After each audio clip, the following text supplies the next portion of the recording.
Do you find colour mixing really intimidating? Well, today there's some top tips to show you how easy it can be. Coming up.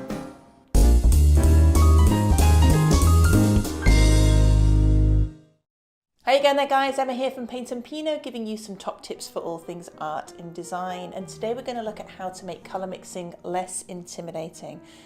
Most people tend to try and buy the paints pre-mixed. I find that's really limiting on your choice of colour. So I always go with the 3 primary colours, but as I'll show you right now, there are warm versions and cool versions. So here's how we mix. Alright, the first thing I want to show you is the colours that I'm actually using today. So you can see I've got the cool and the warm primary colours. So these are the cool sides, this is the warm side. The reason when you're colour mixing I like to have the variation is that it's fascinating to see the different types of colours that you actually get. So the only rule we're actually going to use today is that every single colour mix has to have all 3 colours in. That in the art world is known as tertiary colours. Tertiary is actually derived from a Latin word. The Latin word was tertiarius, I'm not sure if that's how you pronounce it, meaning of the third part. So it's important, many art teachers actually teach this. It's important when we have tertiary colours that all 3 primary colours are mixed in. Alright, so let's start. Literally just going to experiment here. So we're going to start with the warm blue. I'm just going to load it up with a little bit of yellow. You'll notice that I'm actually taking the paint from underneath so that I'm not contaminating it from above. And then I'm going to take a little bit of cool red.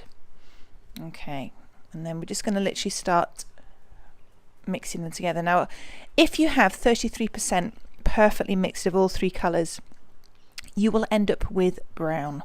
Alright, there is a detailed video on how to mix colours and how to avoid mixing brown if that's what you don't want to have, and I'll put the link below for this. So this is actually more of a purpley brown. I'm not sure if that's being picked up on the camera. So what I'm going to do now is I'm going to keep adding a different primary colour. I've got all 3 primary colours already on the brush, so I'm going to start adding a little bit of this yellow, and I'm just going to work next to that. So eventually your colours will mix in, because of course all those 3 colours are on the brush. And now we've got a really gorgeous golden brown, a little bit more of that yellow, and you'll see this colour will suddenly start to eventually turn into that yellow. But officially we're not cleaning the brush, we've still got those 3 primary colours on there. So each of these colours I'm producing here is a tertiary colour. So you can see now we're getting some really gorgeous golden yellows coming up. And it's important that we understand how to mix colour. I actually always use primary colours to paint with. I never have variations of colours. The only variation I have is the warm and the cool variations of the primary colours. I like to mix my own colours. But it's amazing how many people get scared of mixing 3 primary colours together because they think they're just going to get that nasty brown colour. And you can see here you get some subtle changes. I'll work a little bit more quickly. Now we're virtually going down to yellow. Once I'm back to that true yellow, then I'm going to load up my brush again with 3 different primary colours. So I might this time go with the warm red, try the cool blue, and I'll keep on with the warm yellow. So I'm just going to keep mixing this through. So we're going to go back to that browner colour. It's a little bit of red in there, it's quite pretty. Maybe keep going with the red this time. And these are really helpful when you're doing particularly nature scenes. There's loads of variation of tertiary colours when you're painting in outdoors. And if you're just sticking to the basic colours and not mixing, you actually get a really limited palette when you are painting. So we're getting some gorgeous reds, flame reds coming through here. Again, tertiary because we've got all 3 of those primary colours on there, but now I'm primarily using my red. Okay, let's go back to basics. This time I'm going to have the cool red. Let's go all cool. Cool yellow. Cool blue. So again, see it go back down to a browner tertiary, darker tertiary. This time I'm just going to work with the blue.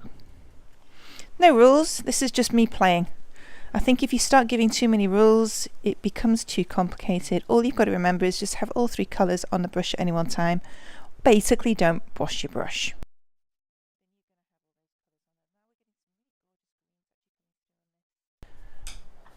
Try and keep my paper a bit straighter.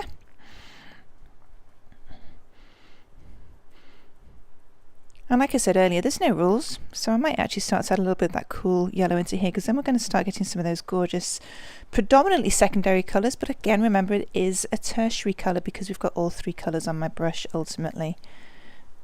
Now it looks like we're running out of red here, so we're getting some gorgeous greens coming through. I'm going to keep playing with this because these are gorgeous.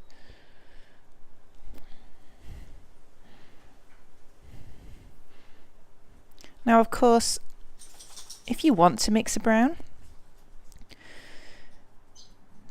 the best way to remember that is to have all three primary colours, or you use a secondary colour with the opposite primary colour. And when I say opposite, I'm actually referring here to the colour wheel. If you're familiar with the colour wheel, I'll leave an image on the screen now.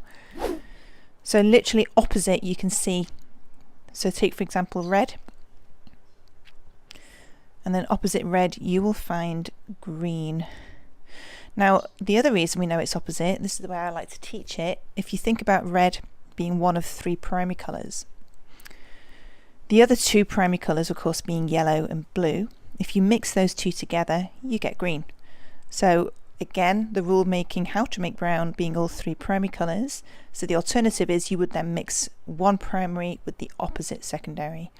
So likewise, if you took a yellow, we know that the opposite colour of that, either we look at the wheel or we think, well, what are the other two colours that aren't being used if I'm using yellow? So of course that's red and blue. We mix red and blue together, it makes purple. So purple mixed with yellow again is going to make you a lovely brown. So I'm just going to start mixing in a few more tertiary colours here. We're getting some nice yellows coming through now. So we're going to end up making a bit more of a purple. So I'm going back to a bit more green.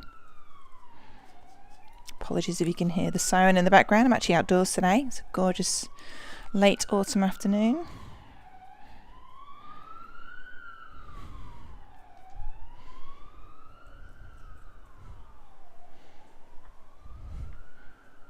I'm actually making various greens here. I've gone too heavy with the yellow, but that's okay. Like I say, there's no rules. We may not get to a gorgeous purple. I'm running out of space on my page. I'll have to start a new page. So again, the trick for mixing, if you want to mix really strong secondary colours, I've actually made a video on how to make the perfect purple, or just basic colour mixing theory, and it's all to do with whether you're choosing a warm or a cool variation of colour.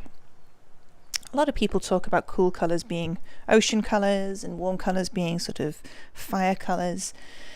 If you think of every primary colour as having either like a yellow undertone, so for example my warm red here is a slight yellowy tone to it, so it's actually got a bit of an orange hint to it already, whereas this cool red has got a slight blue in there, so it's got a bit more of a purpley tone.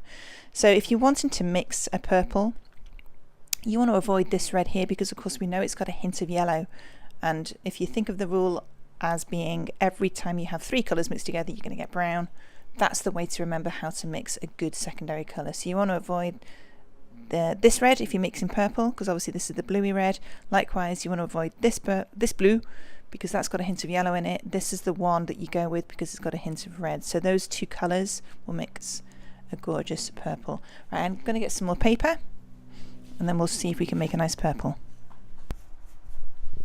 Okay, so I've still got a hint of yellow on this brush, so it's not going to be a true purple to start with, but again we're just going to go through some of these lovely tertiary blues.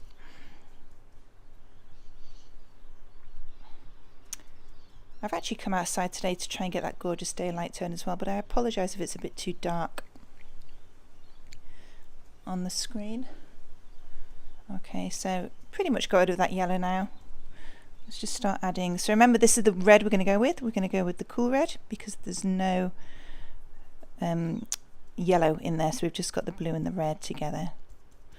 So you can see it's quite a dark purple, but eventually when you get the two together you're going to get a nice combination. Now remember, of course, there's no white or black. White and black add a tone. We're just dealing with the value. Value refers to colour only. So if you wanted to get a really light, beautiful purple, obviously you need to add a little hint of white to that.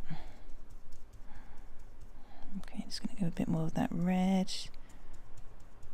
And remember, we've still got a hint of yellow on this brush, so it's going to take a while to work that out. If you're a mathematician, you want to use literally 50% red and 50% blue. Alright guys, when it comes to colour mixing, you'll notice I haven't used anything here other than a piece of paper. I just find colour palettes, they're quite restricting. I like to sort of spread out my paint and get a really nice idea of what colours I'm using. So you can see here I've just lined up, I've got my cools and my warm primary colours lined up. Now the big mistake that a lot of people do when they come to mixing paints is they make a huge area of the colour. I'll give you an example. I was mixing up purple earlier. So you'll get something like this, where people do big circles, get the colour they want, they're quite happy with it, and then they go and paint. And then they might decide, oh, we're going to add a little bit more. Oh, let's go with a bit of a yellow to make more of a brown, and they'll go over the same area. Now the problem you have with this is you've now lost that original colour you've made as a reference point other than what's on your page. So what I'd like to show you now is a couple of tricks on how we actually make sure that we don't lose the colours that we've mixed. Okay, so when it comes to actually mixing your colours, imagine this is my palette now. This is not my painting. I'm just mixing this literally onto the page. So let's say I want to start off by making some lovely greens. So I'm just going to start with my hint of yellow. A little bit of red on there from an earlier experiment. And then I'm just going to add a hint of my cool blue. It's quite a nice green. That's gorgeous, in fact. Now let's say I decide, nah, it's too dark. I need to add a little bit more yellow to that. What I then do is I'm going to add the yellow next to it. So I've got the original green that I can see there. And this is my newer green with a little bit more yellow in there. Likewise, I might decide, nah, it's a little bit too bright. I need a little bit more of a tertiary feel.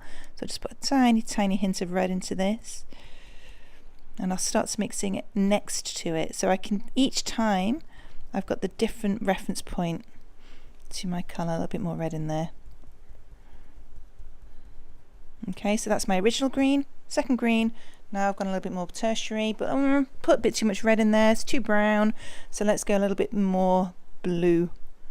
So again, I go next to it. Gosh, that's some gorgeous colours coming through. So you can see each time you're mixing, you've got your reference point. You can even go as far as making little notes so you can see which area of the paint or area of the painting has used which area of paint. And of course, the beauty with using something like this, it saves washing up. At the end of it, you can literally just throw the page away.